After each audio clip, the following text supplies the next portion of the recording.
देखो अपने पास अभी यहाँ पर कितने ये रखे हुए हैं, 1 2 3 4 5 6 7 8 9 10 और 11।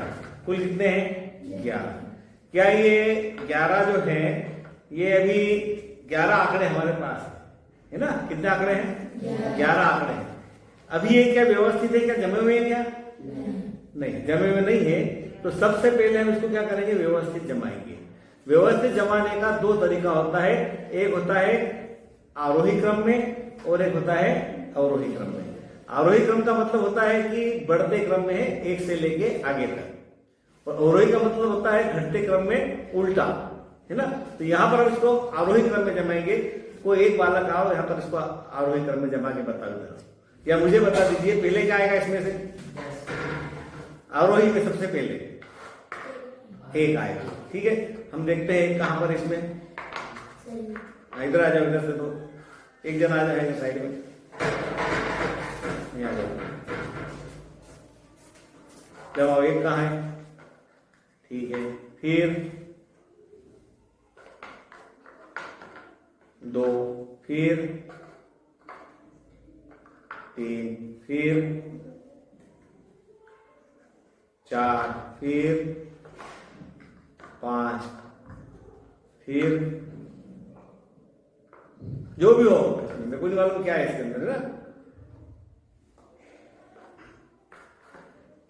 बढ़ते क्रम में जमाना है।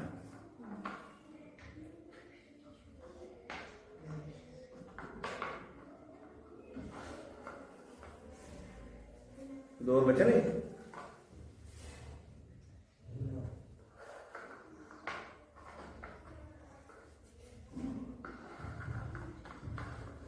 देखिए अभी हमारे पास जितने भी आंकड़े सब बिखरे हुए थे और अब इसने आंकड़ों को आरोही क्रम में जमा दिया है।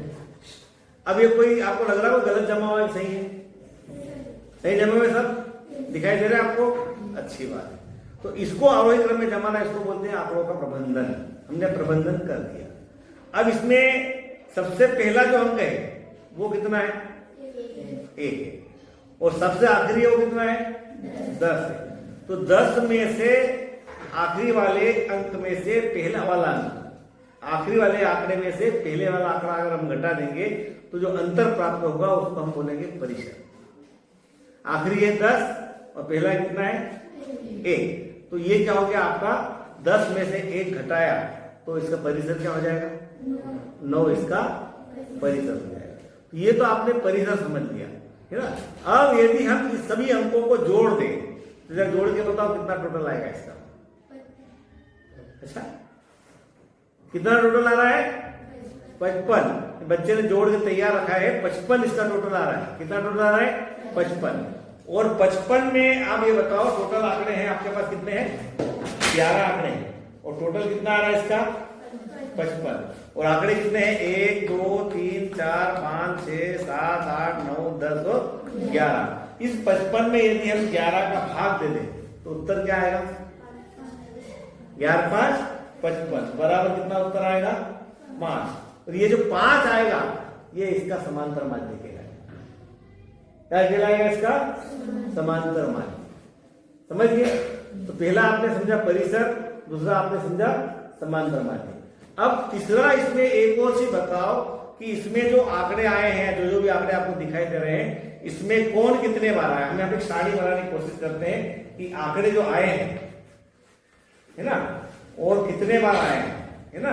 तो इसका हम यहाँ चिन्ह लगा के देखते हैं। आंकड़े कौन कौन से आंकड़े आए पहले बताओ? 1 है, और 2 है, और 3 है, और 4 है, और 5 है ना? ये थोड़ा सा जगह कम पड़ रही है। अपन एक काम करते हैं, 1 कितने बार आया है? 1 बार। फिर क्या आया है? 2 कितने बार आया है? 2 बार। फिर कितने बार आया? 1 बार। फिर 4 कितने बार आया? 1 बार। फिर कितने बार आया? फिर कितने बार आया? फिर कितने बार आया? है ना? और फिर कितने बार है? फिर 10 कितने बार है? तो मुझे ये बताइए इसके अंदर कि सबसे अधिक बार कौन आया है? 2 और 7, मतलब 2 कितने बार आया? 2 बार। और 7 कितने बार आया? 2 बार। तो 2 बार आया, इसका मतलब ये इसका जो ज्यादा बार आता है ना उसको हम बोलते हैं बहुलक। क्या बोलते हैं इसको? बहुलक बोलते हैं। पहला परिसर, फिर आ गया माध्य, और जो अधिक बार आता है उसको हम क्या बोलते हैं? बहुलक बोलते हैं। अब इसके बाद यदि इतनी 11 आंकड़ों को हम व्यवस्थित करने के लिए क्रम बना लें, हम बना लें क्रम कि जैसे कि हम ले लें 0 से 5 तक और 5 से 10 तक, 0 से 5 तक और 5 से 10 तक, है ना? तो इसमें जो आंकड़े हैं 0 से 5 वाले कितने हैं? 5। और 5 से 10 वाले कितने हैं? कितने हैं? 6, है ना? ये कितने हैं? 6 इसके अंदर। तो 0 से 5 वाले कि हमने बारंबारता सारणी बनाई, इसको बोलते हैं बारंबारता सारणी। कौन कितने बार आया और ये इसकी आवृत्ति होती है ना? तो यहां पर देखा आंकड़ों 0 से 5, तो यहां पर जो 0 रहेगा इसको इस वर्ग अंतराल की निम्न सीमा बोलेंगे। क्या बोलेंगे? निम्न सीमा। और ये जो 5 को हम बोलेंगे इसकी उच्च सीमा। इसी प्रकार से इस वर्ग अंतराल में 5 को बोलेंगे निम्न सीमा और 10 को बोलेंगे उच्च सीमा। और इसका जो वर्ग अंतराल है वो है 5। कितने का अंतर है इसके अंदर? 5 का अंतर है ना? तो इस प्रकार से ये हो गया। तो हम यहाँ पर क्या देखते हैं कि यहाँ पर 0 से 5 कितने बार आया? 5 बार। और 5 से 10 वाला कितने बार आया? 6 बार। तो इन दोनों में यदि हम बहुलक की बात करें तो ये जो 5 से 10 वाले में 6 बार आया तो 6 इसका बहुलक हो जाएगा। यानी 5 से 10 वर्ग इसका बहुलक वर्ग हुआ। अब इसी प्रकार से हम माध्यक की बात करते हैं। किसकी बात करते हैं? माध्यक की। तो माध्यक को समझना बहुत सरल है। कैसे सरल है? इसमें टोटल कितने हैं? 1 2 3 4 5 6 7 8 9 10 और 11। 11 में बीच में कौन आएगा? 5 को इधर कर दे। 1 2 3 4 5, 1 2 3 4 5, तो बीच में कौन बचा? 5। बीच में 5 बचा, तो ये 5 जो कहलाएगा इसका माध्यक कहलाएगा। तो माध्यक तभी आएगा जब इसको आरोही अवरोही क्रम में अपन व्यवस्थित जमाएंगे तो हम माध्यक निकाल सकते हैं। हमने इसको आरोही क्रम में जमाया तो 5 इधर अलग कर दिए और यहाँ पर 6 अलग कर दिए। यदि इसमें हमें एक और कोई दे दूं, इसको मैं 11 की बजाय क्या कर लूं? एक आध और अंक बढ़ा देता हूं, है ना? ये कौन सा दिया? 5 को कहां पे रखूं मैं? है ना? यहाँ पे 5। अब ये कितने आंकड़े हो गए? 12 हो गए। और 12 आंकड़ों में से हमको माध्यक निकालना है। यदि मैं इसको बांटूंगा तो 6 हो जाएंगे। 1 2 3 4 5 6, 1 2 3 4 5 6, इस प्रकार 6 आंकड़े हो गए।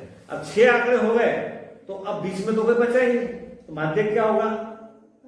नहीं निकाल पाएंगे। तो हम फिर क्या करेंगे? ऐसे में क्या करेंगे कि इधर का एक आंकड़ा लेंगे और इधर का, इन दोनों को जोड़ेंगे। कितना आया? 10 आया। कितना आया? 10। और 10 में 2 का भाग दे देंगे। कितना आया? 5। तो 5 इसका माध्यक कहलाएगा।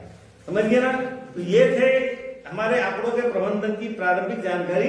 इसके बाद हम जो एड ग्रेड पुस्तक तुम्हारे दी है, एड ग्रेड अभ्यास पुस्तिका का अध्याय 4 आंकड़ों का प्रबंधन, इसमें जो सवाल दिए उसको हम हल करने की कोशिश करते हैं। आपकी जो अभ्यास पुस्तिका है, इस अभ्यास पुस्तिका का जो पहला प्रश्न है उसमें लिखा है संपूर्ण और उसके भाग को दर्शाने वाला आलेखी निरूपण, मतलब पूरे भाग को दर्शाता है।